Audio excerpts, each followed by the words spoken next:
What's up, everybody? It's your boy Oz with Toe Vibes, and I'm just checking in with y'all, seeing what y'all up to, and giving you guys a little peek into what I'm up to today.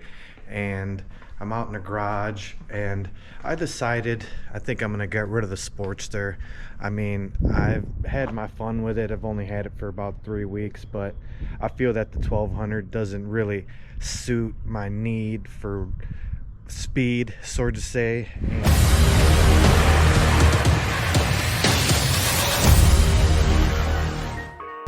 You know, it's a nice bike, and it's very nimble, it's quick, up to 60, 70, even 90 mile an hour. It's still got a little left in it, but after that it just falls flat on its face, just because the way this particular motor and bike is designed, so it's fun when you're whole shotting around town, but I just feel like I need something a little bit bigger. I might go back to a sport bike, or maybe at least a 1500cc bike. It's not doing it for me, so I'm gonna go ahead and get it all cleaned up, and then I'm gonna post it for sale, and I'm gonna see if I could work my way up to something a little bit faster, a little bit nicer. So as you guys remember, I picked this one up a few weeks back, and let's go ahead and start it up. You guys check it out. We'll do a little walk around video on it. So she's looking good. She's a little dusty. I'm gonna have to give her a quick little spray detail with some ceramic coat that I got, and I mean, that paint is just looking stellar right now. I believe this whole paint job on this bike is custom. You can see a couple small little imperfections and stuff where they resprayed it, but other than that, I mean, it's a pretty awesome candy kind of pearl paint job, and it goes all throughout the whole bike, even onto the rear tail section. So I haven't started it up in a while. Let's go ahead and start this bad boy up, and let's check it out.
Bike is pretty hardcore, there's no doubt about it, but like I said, it's just a little bit too slow for me, and if I had the money right now, I'd keep this one around, but I don't really have the funds to sustain 2 bikes right now, so I gotta let one go to upgrade to get to a better one, even if that means throwing a couple extra bucks with it, or whatever the case is. So it just really depends what I end up selling this one for. So I'm gonna go ahead and get this baby all cleaned up, and then we're gonna post it up online. Then we gotta get all up in the wheels.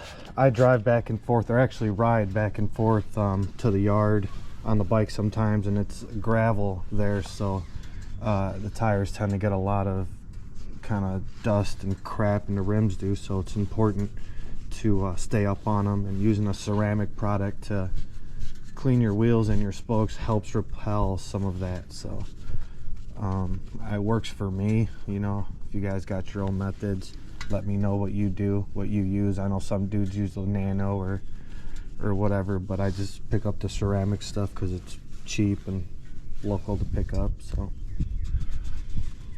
it's a little bit too chilly today to take it for a ride, I'll be honest with you. I don't like to bust the bike out until it gets to at least about 70 degrees outside. I like it nice and warm when I ride, and it makes it more special.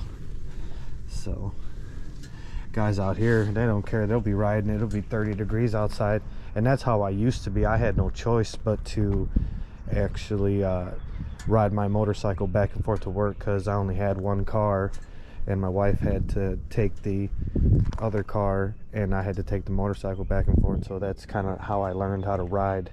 And I had to, you know, ride like 20 miles every day from out in the suburbs over into the city.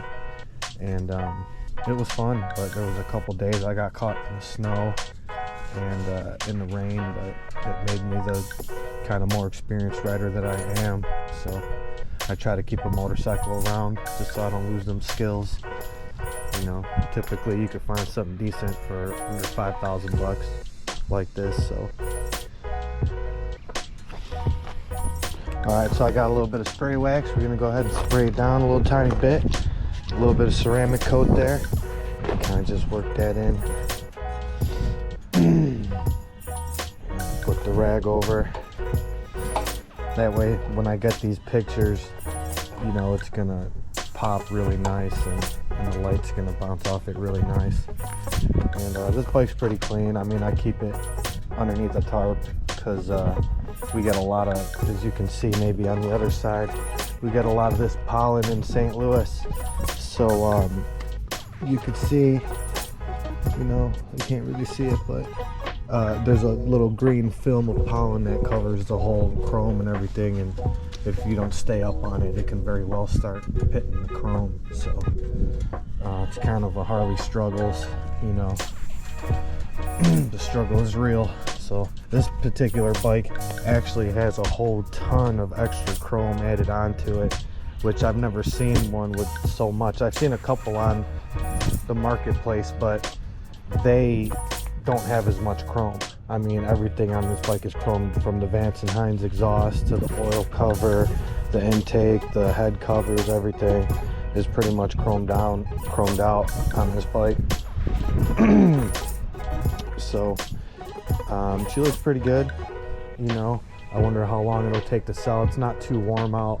It's about 60 degrees out. Once it gets up to 70 degrees, everybody's going to be looking for a bike, and I've never really had a problem selling one, especially a nice custom one-on-one bike like this with a custom paint job. So I'm gonna go ahead and post this bad boy online, and then let's see what we can get up into.